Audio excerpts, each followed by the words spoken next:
विद्यार्थियों, आज का टॉपिक है जीवधारियों का नामकरण। अब प्रकृति में जीवों के नामकरण की आवश्यकता क्यों हुई? इससे पहले हमने बात करी है कि प्रकृति में लाखों तरह के जीव जंतु पेड़ पौधे मौजूद है। हर एक जीव को, हर एक पौधे को एक विशेष नाम दिया गया और उस विशेष पौधे और जीव को पूरे अंतर्राष्ट्रीय स्तर पर उसी नाम से जाना जाता है, पहचाना जाता है और पुकारा जाता है। मान लो इन पौधे जीव जंतुओं का कोई भी नाम नहीं होता, तो क्या हम इतनी जैव विविधता होने के बावजूद उन सभी जीवधारियों के बारे में बात कर पाते, अध्ययन कर पाते? नहीं, हम बिल्कुल भी अध्ययन सुविधापूर्ण नहीं कर पाते हैं।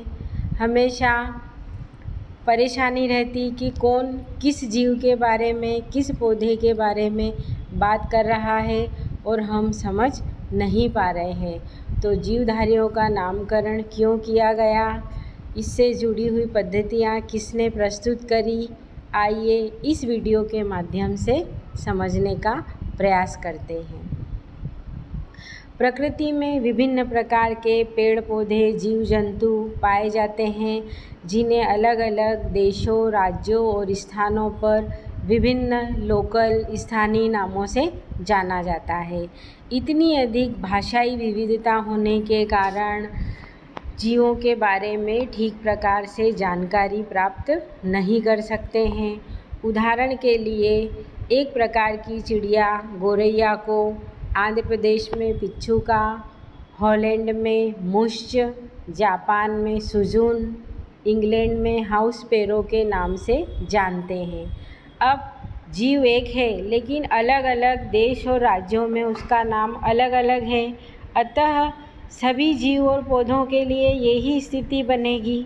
अतः आवश्यक हो जाता है कि सभी जीव जंतुओं और पौधों को ऐसा नाम दिया जाए जो अंतर्राष्ट्रीय स्तर पर मान्य हो और एक समान हो।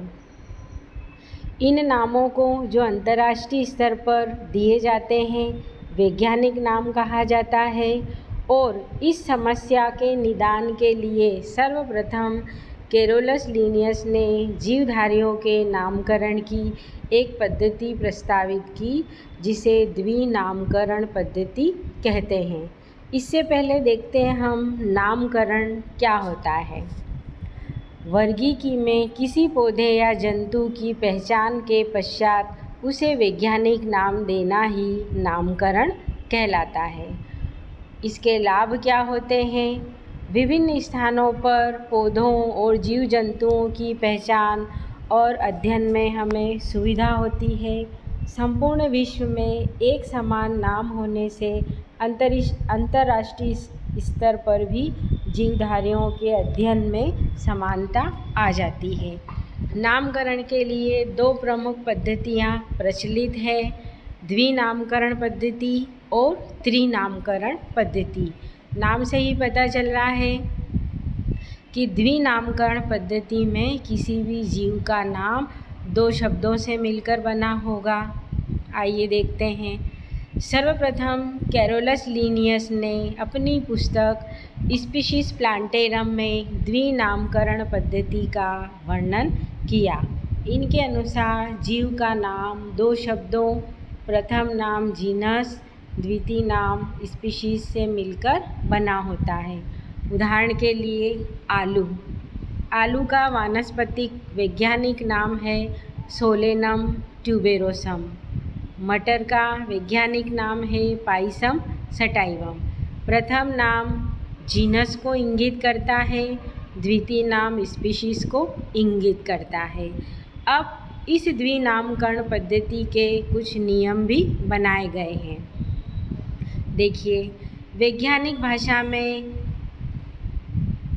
वैज्ञानिक नाम लैटिन भाषा में लिखे जाते हैं।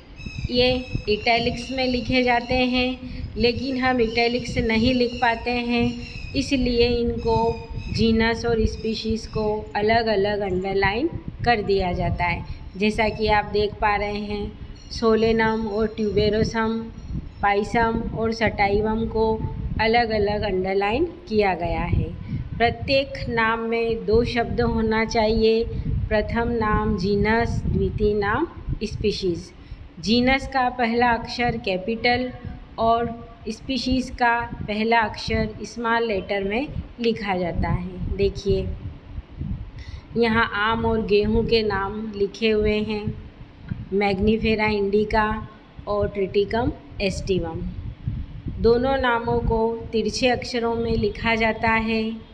ये नाम छोटे और सरल होना चाहिए ताकि इनका उच्चारण आसान हो और किसी जीव का सर्वप्रथम प्रकाशित नाम ही अंतर्राष्ट्रीय स्तर पर मान्य होता है।